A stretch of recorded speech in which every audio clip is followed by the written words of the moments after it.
2026 na at hanggang ngayon nanonood ka pa din, viewer ka pa din. Stop scrolling kung gusto mo maging content creator this 2026.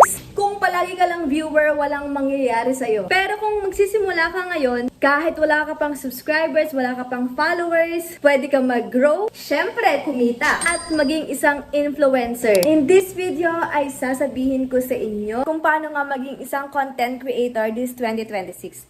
At kung tatanungin nyo ko kung huli na ba, hindi pa po huli ang lahat. Dahil, oo, madami ng content creator ngayon, pero mas maraming opportunity, mas madaling kumita. Kahit saan mo pa gusto maging content creator, sa TikTok, dito sa YouTube, or sa Facebook man. Sasabihin ko nga sa inyo, yung una nyong dapat gawin. Una, kailangan meron kang niche. Ang niche ay yung magiging laman ng buong channel mo. Dapat related lahat to. For example, katulad ng ginagawa ko ngayon, about to sa mga content creator, about to sa YouTube tips, YouTube tutorial, kung saan ka magaling, kung alam mo saan ka may talent, or pwede mong i-improve na skills, gawin mo yung niche. Kung magaling ka magluto, pwede din. Kung magaling ka sa music, kung isa kang teacher, magturo ka dito. Dapat meron kang one main topic sa buong channel mo. Actually, ito yung naging mistake ko, kaya labo-labo na po yung mga subscribers ko. Sabihin ko sa inyo ha, ito yung mistake ko dahil, kunyari ako, nag-subscribe ako sa'yo kasi ang laman ng content mo is about cooking. Then, nag-upload ka kinabukasan na bag grade. Siyempre, hindi na yung related. Ang gusto ko lang mapanood sa'yo ay about cooking. Siyempre, hindi ko napapanoorin yung video mo. Ang result nun, hindi ka ipupush ni YouTube, ni TikTok, ni Facebook sa ibang nanonood kung saan platform mo nga in-upload yung video mo. So, mag-stuck lang yung views na yun sa low views. Tip number 2, kilalanin mo nga yung audience mo. Katulad ng sinabi ko, kung isa kang gym instructor, syempre, gusto mong turuan yung mga nagda-diet, yung mga gusto ng proper training. Ito yung pinaka-importante. Anong value yung mabibigay mo sa kanila? Hindi naman pwedeng basta-basta gumawa ka lang ng content. Dapat may value, quality. Meron silang magiging solusyon sa problema nila. Magplano ng content. Paano to? Gumawa ka ng simple calendar. Tuwing kailan ka ba dapat gagawa ng content? Tuwing kailan ka ba dapat mag-edit ng mga videos? Tuwing kailan ka ba dapat mag-upload? Twice a week, once a week. Ito, share ko lang sa inyo. Pag bagong creator ka, much better if twice a week.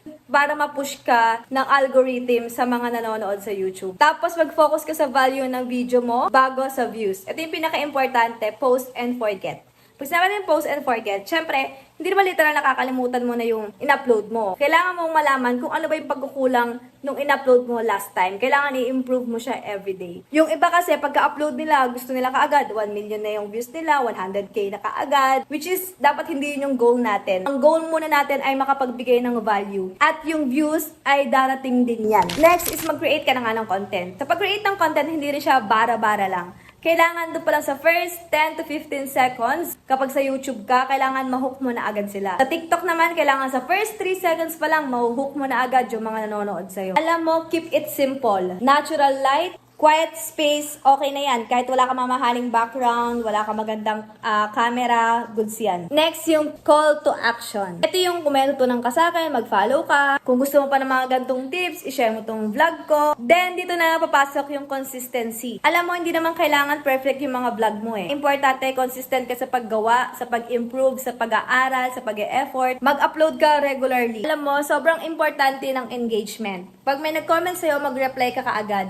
Kaya nga yung iba, di ba, gusto nilang binabash sila. Alam mo kung bakit? Kasi nga doon sila pinupush ng algorithm. Tapos, dito na nga papasok yung monetization. Once na nagawa mo to, may mga audience ka na, may mga subscribers ka na, mga monetize ka, at doon na yung kikita ka ng pera. Siyempre, pag kumita ka na dito, tulad ko, kumikita na ako, nag-upload ba din ako regularly? Kasi nga, dito sa online platform na mga ganito, hindi naman fix yung sahod. For example, ang sahod mo, sahod ko last month, 50,000. Hindi naman susunod 50,000. Actually, depende pa rin to kung gaano ka ka-consistent, kung gaano ka nag-upload. Siyempre, pag wala kang bagong upload, may chance na mas maliit yung sahod mo. Ganun po siya nag-work. Siyempre, bago pera yung isipin natin, bago yung earnings, start muna tayo sa pagbibigay ng value sa mga viewers. Kung nakita mo tong video na to, this is your sign. Stay consistent, grow naturally. Tandaan mo, consistency beats talent. Viewer ka pa din ba this year? Or ikaw na yung magkakaroon ng audience? Kung ready ka na magsimula ngayon, comment creator.